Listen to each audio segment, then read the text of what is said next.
102,6 Padang FM, Radio Ranah Minang, ABS SBK.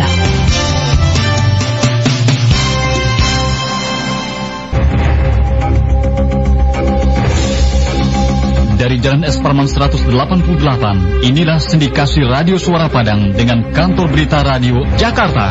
Di Partai Demokrat Provinsi Papua. Hal ini sesuai anggaran dasar Partai Demokrat pasal 42. AHY meyakini Willem Wanding memiliki kapasitas dan integritas untuk melaksanakan tugas dengan sebaik-baiknya.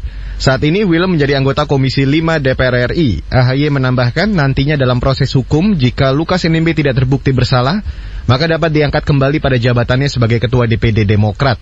Tetapi jika terbukti bersalah, maka sesuai dengan fakta integritas, partainya akan mengangkat ketua definitif melalui mekanisme musyawarah daerah luar biasa.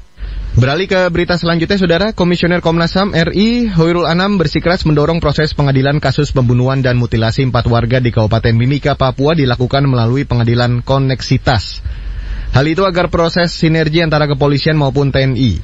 Kata dia, pengadilan koneksitas akan menjadi jawaban yang terang terkait konstruksi hukum kasus tersebut.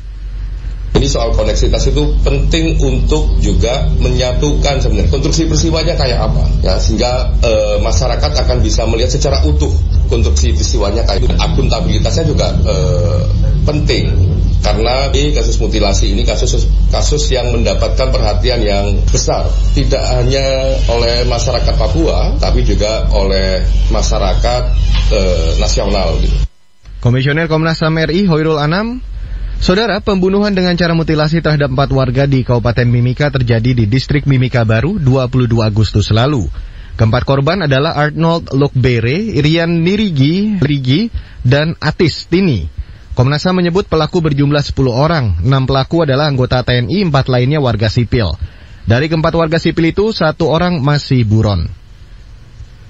Saudara, pemerintah Kabupaten Purbalingga, Jawa Tengah segera menyiapkan regulasi penggunaan kendaraan listrik untuk organisasi perangkat daerah atau OPD dan badan usaha milik daerah atau BUMD.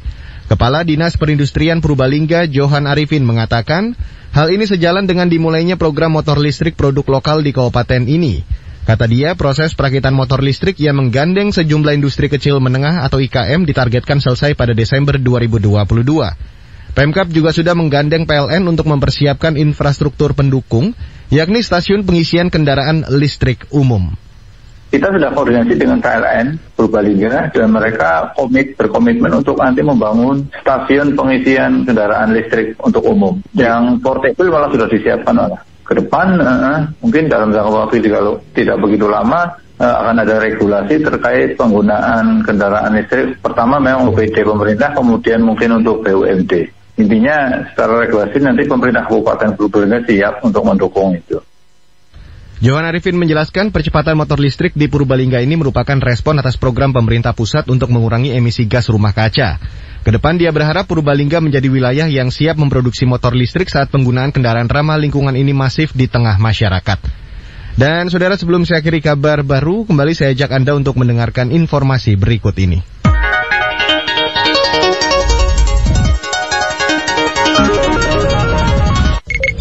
Sekarang nomor telepon bebas pulsa KBR menjadi 0800 2457 893. Jangan lupa 0800 2457 893. Terima kasih Anda sudah mendengarkan kabar baru yang dipersembahkan oleh kantor Berita Radio. Saya Reski Mesanto.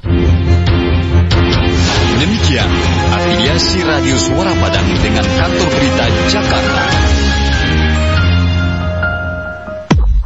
Anda tengah mendengarkan KBR, radio berjaringan yang berakreditasi terverifikasi oleh Dewan Pers. 102,6 FM Suara Padang. Radio Ranah Minang, Adai Basandi Sarak Basandi Kitabullah.